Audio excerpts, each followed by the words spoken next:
Men wanted for hazardous journey, small wages, bitter cold, long months of complete darkness, constant danger, safe return doubtful, honor and recognition in case of success.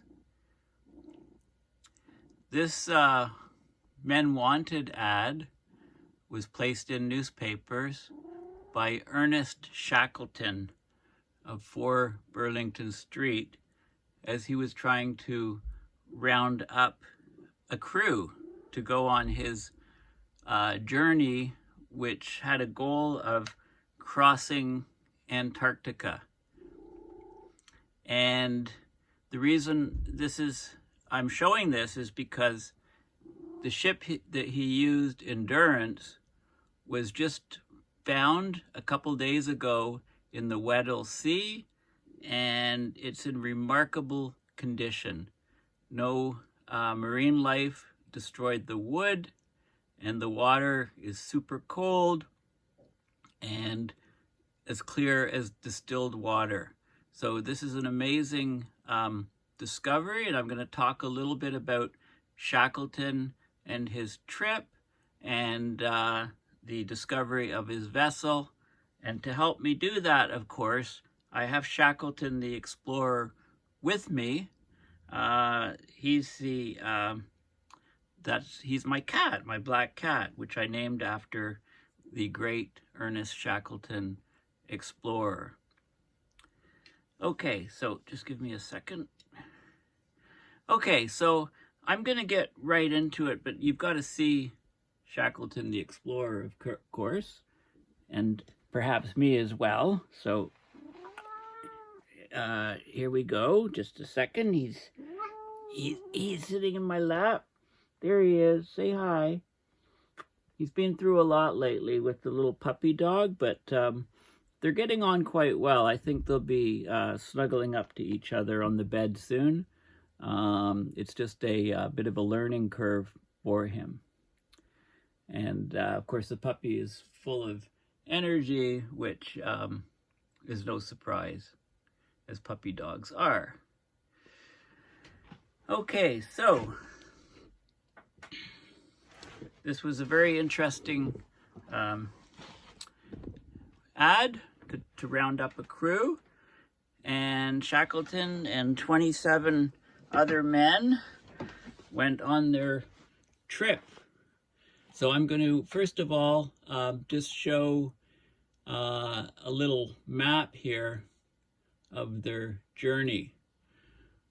Okay, so this is Sir Ernest Shackleton and the Endurance voyage, the timeline and map.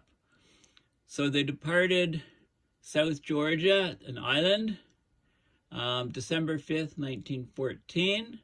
They entered the pack ice a few days later. Then a month or so later, they were trapped in the ice, January 18th, 1915. The ship was carried, the flow of the ice was this direction, so the ship was carried into the ice, to this point here, where it was crushed on October 27th, 1915. Now, the ship was specially made for this trip. The plan was to get in the ice and to get off and cross Antarctica. It was reinforced a hull, but it was in the ice. The ice was too thick, and the ship was crushed on October 27th, and it still took over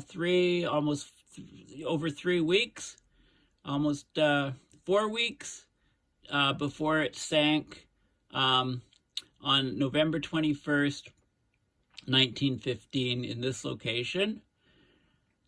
Boats they set up camps on the ice, and they continued to drift with the ice, and then they launched boats for Elephant Island over here on April 9th, 1916.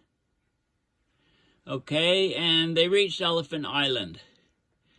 Okay, then Shackleton and 2 of his crew, they used a small boat lifeboat from the Endurance, and they sailed 750 miles, it shows, 750 to 800 miles to South Georgia to find rescue. So they reached a whaling station called Stromas Whaling Station, May 20th, 1916. So the boat trip started April 24th and ended May 10th, and then they still had to take 10 days to cross the mountains and the island to make it to the whaling station, which they reached on May 20th, 1916. They were rescued from the South Georgia beach on May 21st, 1916, and then they managed to get a tugboat and sail back and rescue the rest of the crew from Elephant Island on August 30th, 1916. Not a single crew member perished. This is one of the most inspiring rescue stories ever. And here's a timeline of the of what happened as I was talking about it. So it was a huge long trip, and then this is a more detailed timeline. So, you know, ice surrounding the ship starts to break over and push over itself. Dogs brought on board, and so on. This is all the details more details than what I was talking about. So the broken and splintered Endurance sinks below the ice into the Weddell Sea, November 21st, 1915, and they drifted with the ice and so on. There was a couple rescue attempts. So they arrived at the whaling station on May 20th. They were rescued on May 21st. They did a rescue attempt. Shackleton set out on the southern sky. A whaling boat to reach Elephant Island is turned back by sea ice and heads north, arrives at the Falkland Islands on the 31st of May. They did a second rescue attempt on a trawler, and they were again turned back by ice. They did a third rescue attempt in the schooner Emma, and they were again turned back by ice. Fourth rescue attempt, August 25th, 1916. Fourth rescue attempt by the steam tug Yelko from the Chilean government, and they retrieved all of the other people on Elephant Island on August the 30th.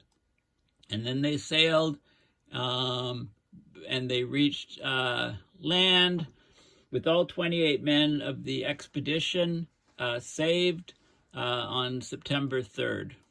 Okay, so this is an incredible story. So let's have a look. So this was the ad, like I talked about, and now I'm going to go to the New York Times article.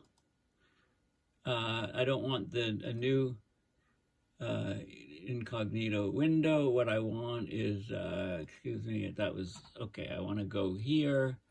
And here's the New York Times article. So at the bottom of an icy sea, one of history's great wrecks. Okay, so explorers and researchers battling freezing temperatures have located Endurance, Ernest Shackleton's ship that sank in the Antarctic in 1915. And here is the ship. There's a video here, which I'll play. Okay, so look at the name, Endurance, with a star, 5-pointed star, and it's just like you can imagine the crew members there just getting all of the provisions off as this thing, and the creaking and the groaning as this ship was crushed by the ice. This is a broken off mast piece. There's lots of debris on the deck.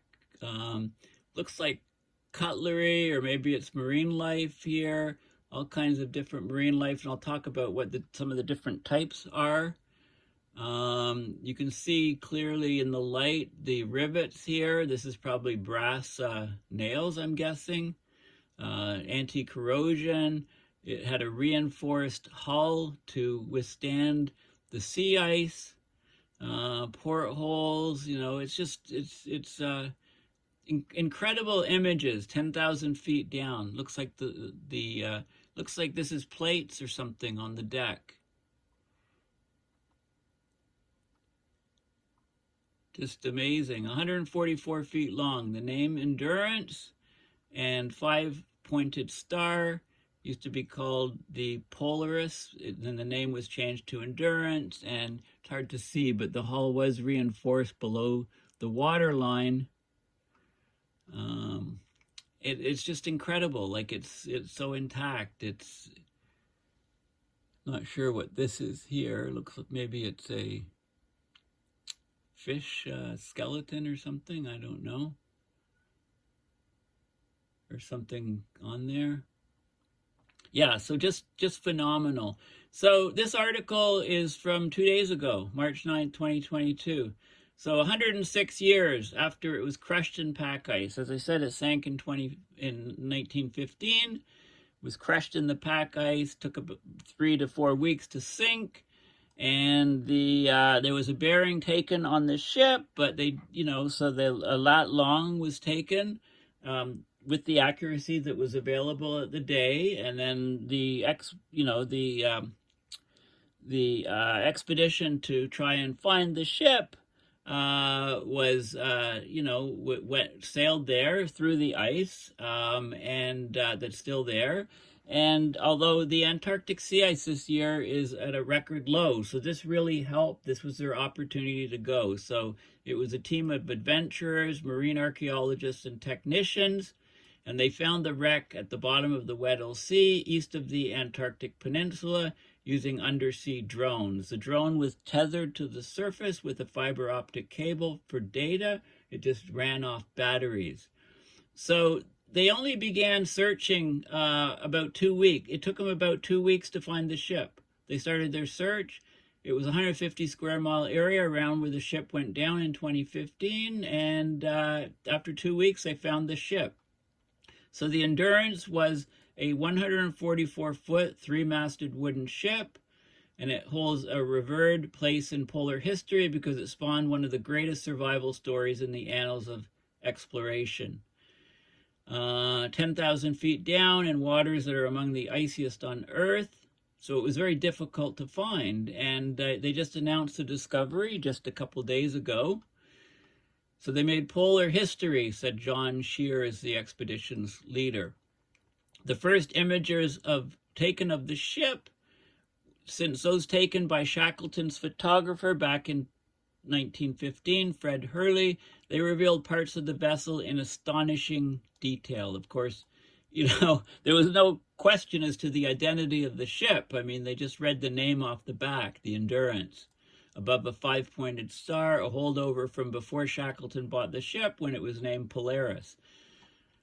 Okay, and you can see the rear deck and the ship's wheel, and the expedition organizer is the Falklands Maritime Marine Trust. Okay, so here's again the back of the ship in closer detail with sea anemones, etc. Again, these must be in brass. That was typically what was used, and you can see how it's endured all that time under the ocean. And the wood is preserved. It's perfectly preserved because the water is so cold. There isn't the marine life the marine worms that tunnel through the wood in ships, completely eating it out in warmer tropical waters. This is the underwater drone or submersible running off batteries. They just release it, and there's a thin fiber optic cable going up to the surface to allow some control. It can be either an autonomous mode operating automatically, or it can be guided by people in a control room in the ship. Here's some of the data. This is showing the back of the ship, and this is like a side scan sonar image of the ship, which allowed very high resolution image and allowed the ship to be discovered. And this is John Shears is the expedition leader, Menson Bound, the director of exploration, and Nico Vincent, the expedition subsea manager here. The expedition's exploration director, Menson Bound. Okay, so this guy's a marine archaeologist. He's discovered many shipwrecks. He said Endurance was the finest that he has ever seen. It's upright, clear of the seabed, and in a brilliant state of preservation. The ship was found about 4 miles south of the last location recorded by Shackleton's captain and navigator, Fred Worsley, also the ship photographer. So they searched over a wide area because they didn't know the accuracy of the location. They didn't have GPS, of course, so the latitude and longitude was done manually. Now, it wasn't unexpected that the Endurance was in pristine shape. The cold water, because the water is so cold and there's a lack of wood-eating marine organisms in the Weddell Sea that have ravaged shipwrecks elsewhere.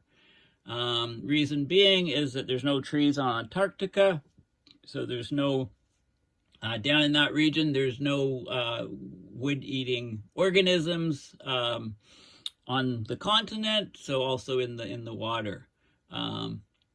Okay, now the photographs from 1915, which I'll show you, they show major damage to and the collapse of the ship's mast and rigging and damage to the hull. But they did expect the ship to be in one piece, and it was. And you can see the broken masts and deck damage. So the hunt for the wreck cost more than $10 million, provided by an anonymous donor. It was a South African icebreaker that found it, and they used 2 submersibles, battery powered. So the search went relatively smoothly. The battery powered submersibles combed the seafloor twice a day for about 6 hours at a time. Then they'd surface, batteries switched out or recharge, have another go. They used the sonar to scan a swath of the smooth seabed, looking for anything that rose above it. And then they found it, and they put in high-resolution cameras on the underwater drones or submersibles to capture it. Now here's the ship. This picture is from 1915, showing the ship just being surrounded by ice that's heaving up, but it's not yet crushed in this picture. And there's an Antarctic treaty. It's a 6-decade-old pact to protect the region, so the wreck's a historical monument. The submersibles did not touch it. The images and scans will be used as a basis for educational materials and museum exhibits, and they're going to do a documentary on this ship. So Shackleton left England aboard Endurance with a crew of 27. So 27 plus him is 28 men in 1914. They were bound for a bay on the Weddell Sea. They were going to get off and attempt to cross Antarctica and be the first to cross Antarctica. This was close to the end of what was known as the heroic age of Antarctic exploration. So the Norwegian Roald Amundsen in 1911 was the first to reach the South Pole. A month later, Robert Falcon Scott, a Briton, also reached the South Pole, but then he died. He didn't make it back from his trip. Shackleton never made it to the pole or beyond, but his leadership in rescuing all of his crew and his exploits, which included an 800-mile open boat journey across the treacherous Southern Ocean to the island of South Georgia, made him a hero in Britain and amongst the world.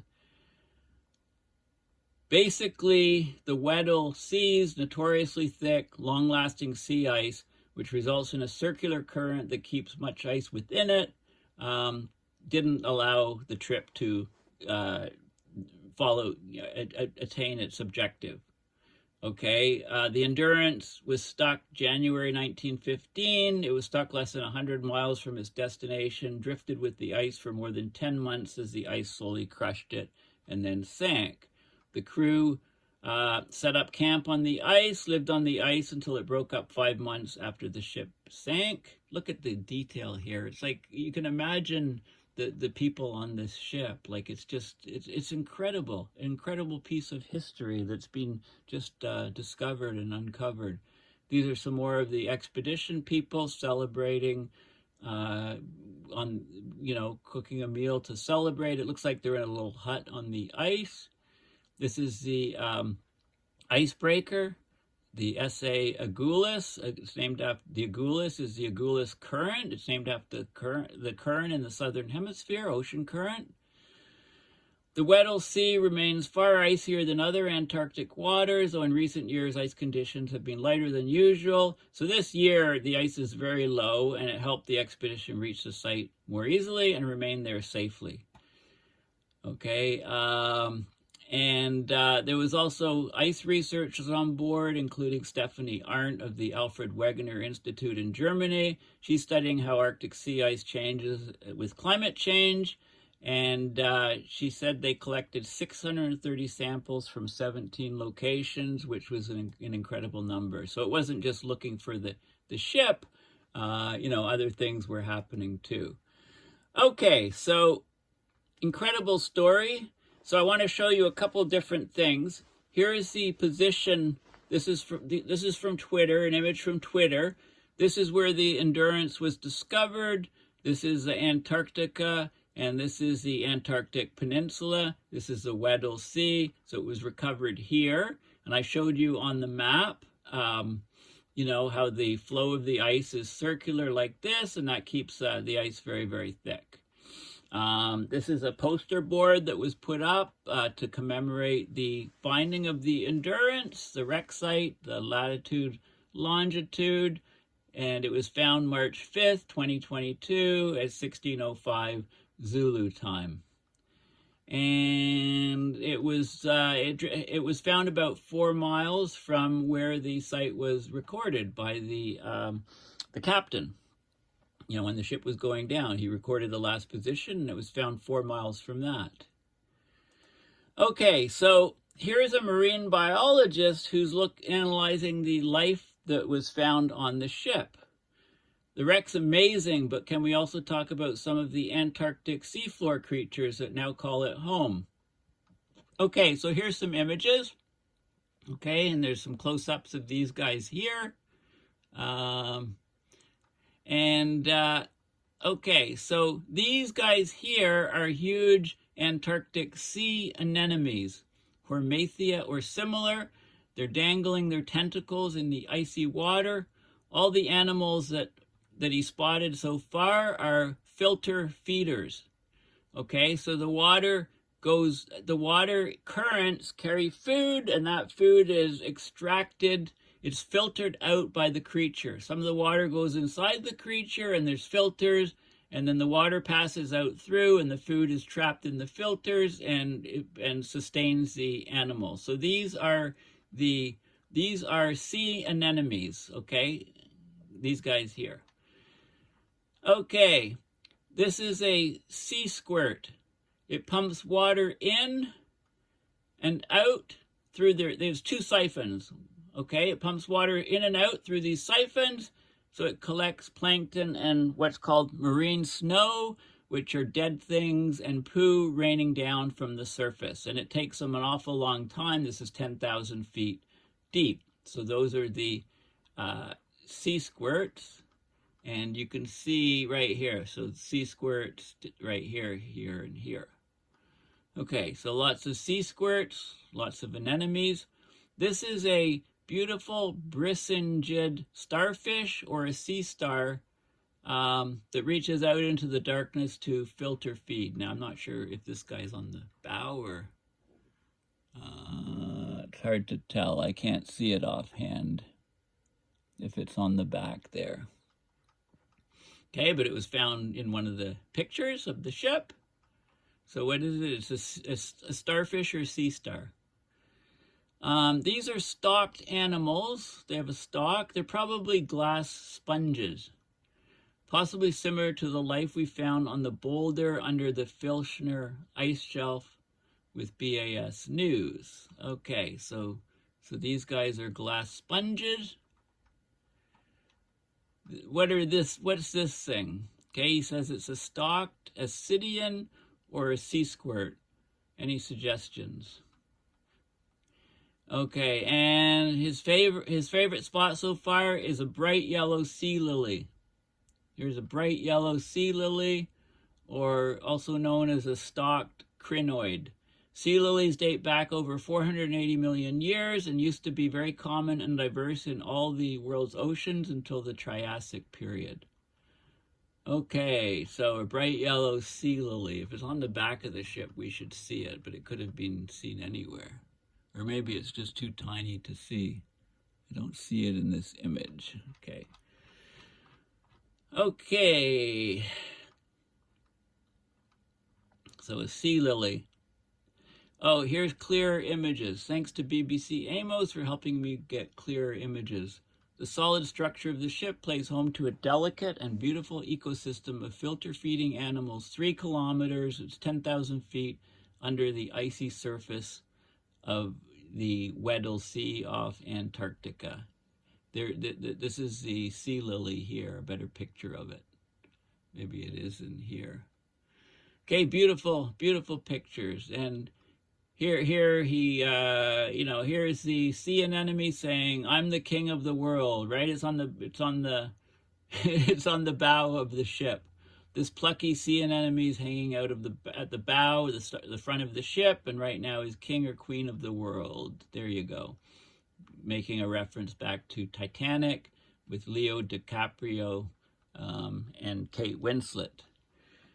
Okay, now he said he's changed his mind. One of the higher resolution images shared in these pictures is a crab. He spotted a crab. It's probably a moonopsid of kiwi, or a yeti crab. Crabs have never been recorded in the Weddell Sea before. This is an amazing find. Okay, so he sees the crab there.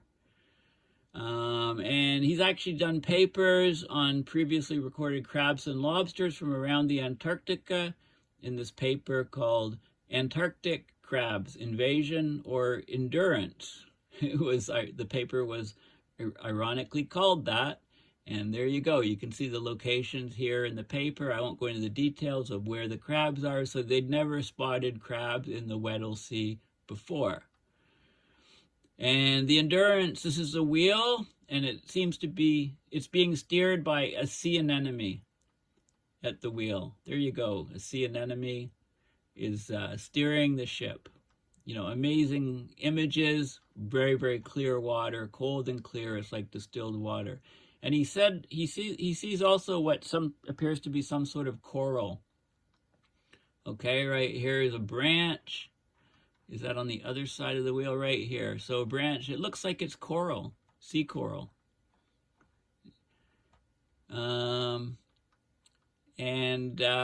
This is the crab. Probably too deep for them, but there will be smaller mollusks somewhere. You can never escape the mollusk. So this is the guy from SpongeBob, I guess. Penguins cheering. Yeah, so just kind of amazing. And any close-ups of these small white filamentous critters on the metal wording star. They're nondescript and tiny, but they look like the most abundant animal. Okay, so those haven't been identified yet. The wood hull looks in better shape than the newer metal Titanic wreck. Almost makes me want to Google for Q10-based shipwreck degradation rates and compare wrecks from different thermal regimes. Okay, so anyway, yeah, this is interesting. Let's just have a look. Okay, so anyway, lots of neat little critters, fascinating stuff. Just fascinating stuff. You can get all this stuff on Twitter, Endurance22, National Geographic, and you can look at the hashtags and get all kinds of information. Now I'm going to show some pictures from this guy. This guy has, the pictures that were taken, you mostly see the Endurance pictures on the ice in 1915 in black and white, and that was a function of the processing, that they're black and white. Okay, color was recorded on that film. Color film was invented much prior to 1915. So this guy's actually taken the pictures, many of which you've probably seen in black and white, and he's got the true color. So they're not color, they're all original color. They're not colorized. So kudos to Babel Color. There's a little blurb about him. A digital artist who enhances and transforms early color photography. He doesn't colorize them. It's enhancement, not restoration. It's just a hobby of his. Okay, so, you know, a glacier, an Antarctic glacier, an incredible view of the ship, and this dude looking at the ice, and this dude happens to be Ernest Shackleton, the great man himself. So let's look at some other colors. These are all taken in 1915, of course, on the expedition. They're taken by Frank Hurley, who happens to be the captain and the navigator, the guy who took the bearing of where the ship went down. They're all original color, again, not colorized. So look at these beautiful pictures here of the three-masted ship, and there's the funnel, and the, you know, it's incredible. Just 144 feet long. Amazing photos. There's one from further away, different time, and look at the thickness of the ice. This is the sea ice. This is above the water. This is only 10% is above the water. 90% is below the water. So it's hard to get the scale, but this looks pretty thick to me. You know, the picture's taken here, so a man would be like this high. This would be a couple feet multiplied by 10. You know, the sea ice is really thick here, and it's piling up and ridging as it's grinding into each other, and the ridging here is almost obscuring the ship in the distance. Totally amazing pictures. Another view of it, again, with the ridged ice here, because they're all, you know, they're well out to sea here. And here's another one. You know, you can see some of the sailors here, 28 of these guys. You know, here's the ship, you know, reinforced hull, you know, some of the ridged ice here, you know, beautiful, beautiful pictures. Here's another one. Maybe these same guys here from a different angle, you know, a different vantage point, although the sky is a lot darker than here. Looks like sunset or something, so this was probably taken later. And here's the ship. Look at those three masts up. So I don't know if they left the masts up. That would add more stress to the hull. So this is probably shortly after the ship was stuck in the ice, or maybe this picture was taken even before the ship got stuck in the ice, and it could still, you know, it was still under power, but the ridges here are pretty high, so I think the thing's probably stuck. But anyway, beautiful, beautiful ship. And this is one of the crew members who's fixing a fishing net, it looks like.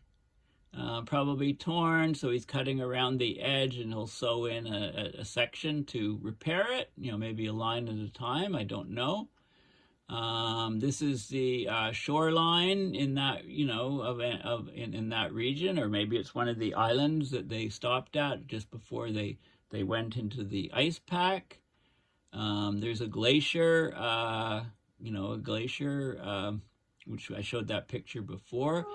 Here's, they had a whole bunch of dogs, and these are Canadian dogs from Gimli, Manitoba, near Winnipeg, which were crated and shipped to the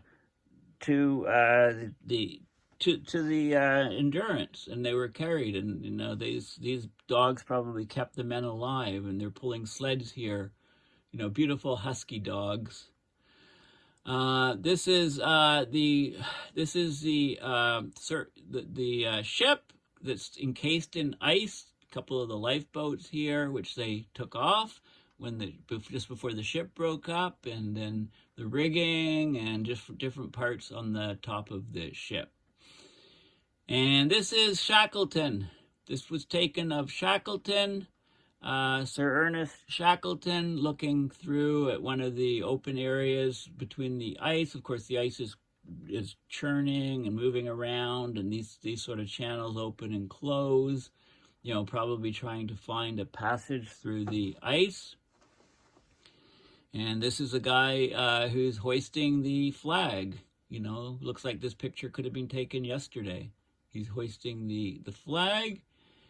And yeah, so who are these? Many have asked, you know, who are these people? So the man sewing nets is ship's bosom John Vincent, 1884 to 1941.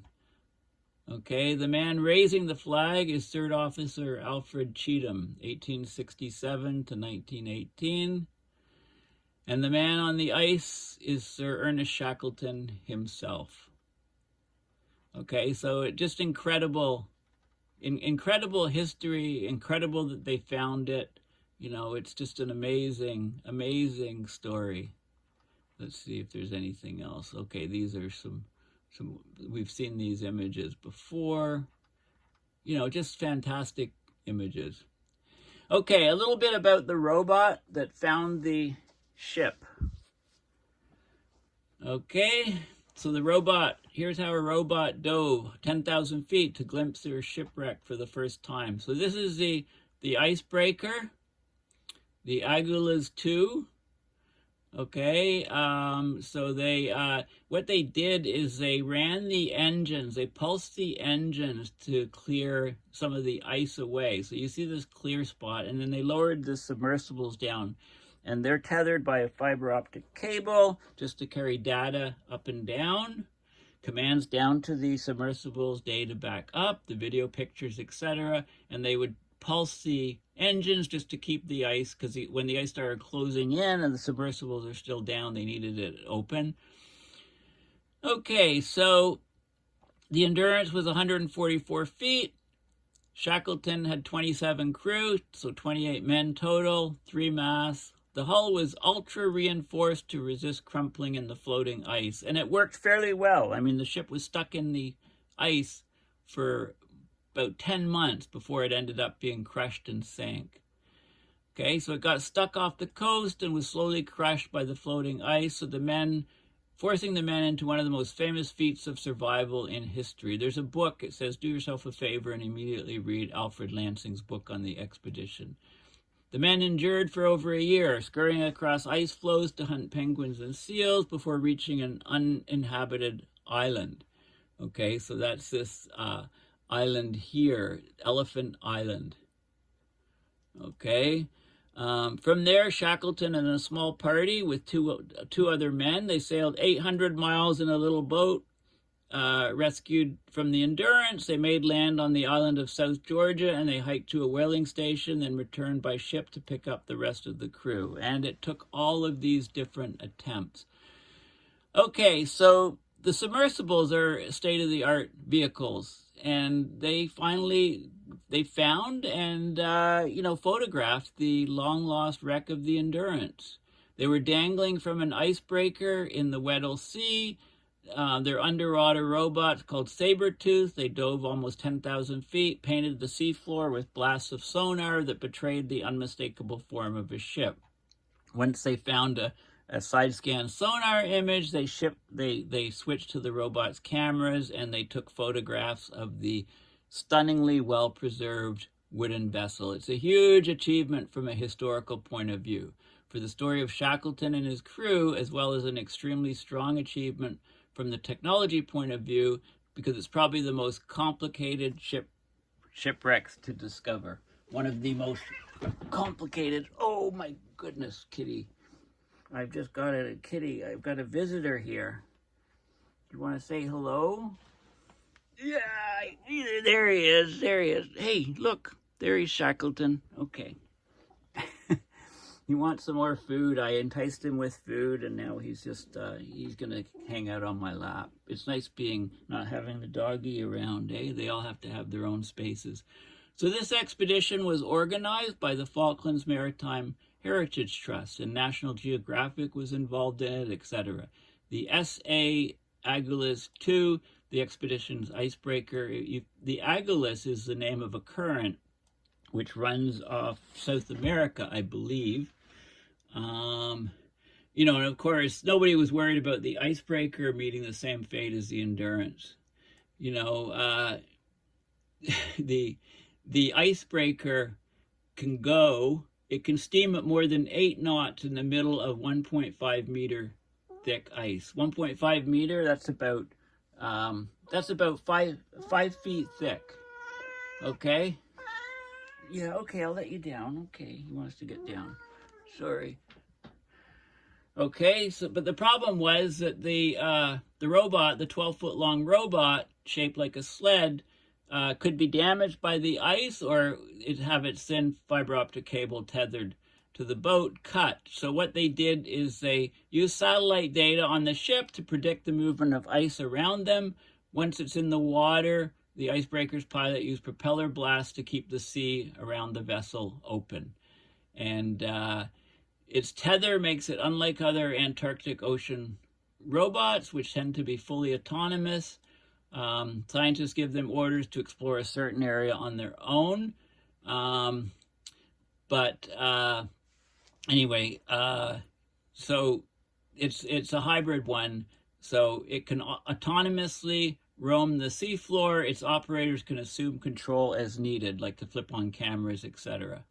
Okay, the tether doesn't provide power. These things run off batteries, and they can explore for 6 hours at a time. Then they have to come up and recharge. So there were two of the robots, and each of them had 2 shifts in a day, 2 6-hour shifts in a day. They knew roughly where to look because of the Endurance's captain had logged the ship's last location. But it wasn't as precise as we can do today with GPS, right? They used a sextant and a chronometer. Sextant to get latitude, chronometer to get longitude. So anyway, they programmed this thing to do like to wander around, right? To mow the lawn, so to speak, in a search pattern from the last location. And the thing, of course, drifted about 4 nautical miles from where it was reported. So this could have been this was a very accurate measurement, the ship's last location, and the pack ice carried it 4 miles. Okay, so that most of the 4 miles is probably the drift in the ice before it sank. Yeah, so when they first found it, there was only a minute left on the robot's battery pack. It can be under for 6 hours. A minute left before they had to turn around. So they interrupted the dive, went to the surface and recharged, and then went back down. So incredibly preserved ship. Just amazing. Here's coming up to the ship in the darkness. Okay, so you've identified the sonar, and they came right up on the stern, and it was amazing. You can see the seafloor down here, some debris on the seafloor. Yeah, it's quite amazing stuff. And then all of the sea life and so on. It's mind-boggling. It's spectacular. This is actually higher resolution than the previous one. So you can see these are brass rivets, I'm sure, because they're reflecting the light from the submersible. This is the front of the ship. This is the anchor chain. The anchor will be stored on deck. Portholes.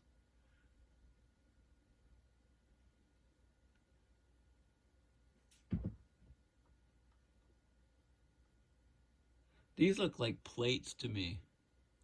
Upside down, right side up, right side up. These are dinner plates or something.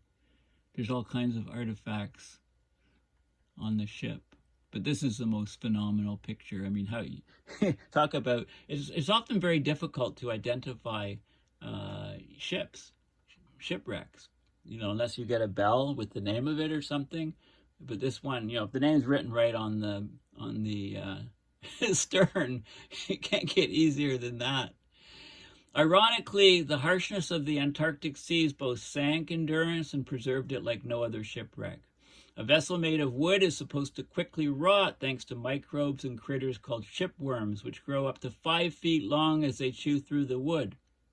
But Antarctica is devoid of trees, which means there aren't organisms in its surrounding waters that have evolved to break wood down for nutrients. Okay, the ship, the expedition organizer, the head, said he's been doing this type of thing for decades. He's seen hundreds of shipwrecks, but none quite like this. The level of preservation of this wreck is absolutely, absolutely gorgeous. It's like she sunk yesterday. This is something that we see one time in a life, only one time. It's incredible. Incredible. And I showed you this image here, this fascinating image, and it's kind of amazing. There were it was only the fourth rescue attempt.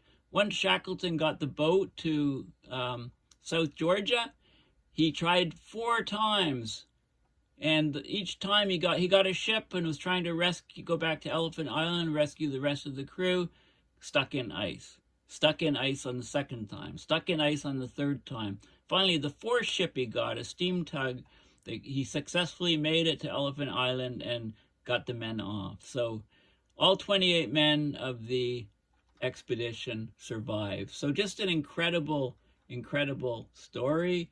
And this is a very good site. If you go to ErnestShackleton.net, 1874 to 1922, his life, and there's a picture of the great man.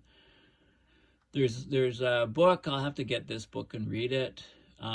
Anyway, his early life, born in Ireland in 1874, schools he went to, and then his discovery. He sailed on the Discovery to the Antarctic. So there were many expeditions in the Nimrod. He organized this trip to leave New Zealand and go to the Antarctic, and then the Endurance expedition, 1914 to 1916. This is one of the ships from the Endurance. So here's what is interesting. So they had 28 men, as I've said before, but they had 68 dogs. The husky dogs had come from Gimli, near Winnipeg. So Gimli, Manitoba. You may have heard of Gimli. If you've heard of Gimli, it's a little tiny town, but there's something called the Gimli glider. One of the Air Canada planes actually ran out of fuel over Manitoba and had to glide down and managed to land at Gimli. It's called the Gimli glider. So a commercial Air Canada plane, large plane, many passengers, ran out of fuel. And it ran out of fuel, and this was during the time when Canada converted to the metric system. So there was an error in the markings that were put on the wing or something. The plane was fueled and people thought it was full, whoever was fueling, but there was an error, so it had way less fuel than it should have. It ran out of fuel near Winnipeg and glided down and landed safely with no casualties. Everybody was safe in Gimli. Anyway, that's where the dogs came from, and they were created in cattle cars to Montreal and then shipped in the cattle boat Montcalm to England, where they joined the ship. Okay, so there's pictures of the ship. It looks like they're playing, the men are playing football. See the goalposts there on the ice? This is the crew of the Endurance, 28 men. This is, it's stuck in the ice here. This is a good image of the ship, and there's, they reinforce the hull, but this is mostly what's inside the ship. They don't show, and these are the lifeboats, so they took one of, those were used and dragged across the ice and drifted. This is an image after the ship was crushed, I believe, because look at the hull here. You can see the hull's being crushed. It looks like the whole side of the hull here is being torn away and holed, but it's still stuck fast in the ice. And it took 3 to 4 weeks to sink after it was initially crushed by the ice. The Huskies here. So this is a great picture. And this is the end of the Endurance, November 1915. So, it started filling with water, and it sank lower and lower, and then it just dropped off and went to the bottom. So incredible pictures. This is the rescue from Elephant Island, August 30th, from the ship. And then Shackleton, when he got back home, he gave all of these lectures on his voyage, of course. So this is a photo of an original poster from his lecture tour that's still owned by his family. So here we go, lecture, The Endurance of the Arctic Expedition. Okay, so And he went on another expedition, the Quest. That was his last trip. The 1921 trip of the Quest was his final journey. He died of a heart attack, Shackleton, in the early hours of the 5th of January 1922. Shortly after the start of the expedition, back at the probably the whaling station in South Georgia. So he was buried at the whaling station in South Georgia, at the in a cemetery in South Georgia. This is his ship on the Quest. This is the ship that he took on his final trip south. So an amazing guy, an amazing discovery, an amazing story, and this is where my kitty cat. This is where my kitty. Oh shoot! Yeah, here he is. Here he is, Shacky. Okay, so this is why my cat is called Shackleton the Explorer. Okay, thank you for listening. And the puppy's name is Newton, as in Sir Isaac. And luckily he's behaved, allowing me to do this video. And I may have to do a video about Sir Isaac Newton at some point. Okay, thanks again, and have a nice weekend. Bye for now.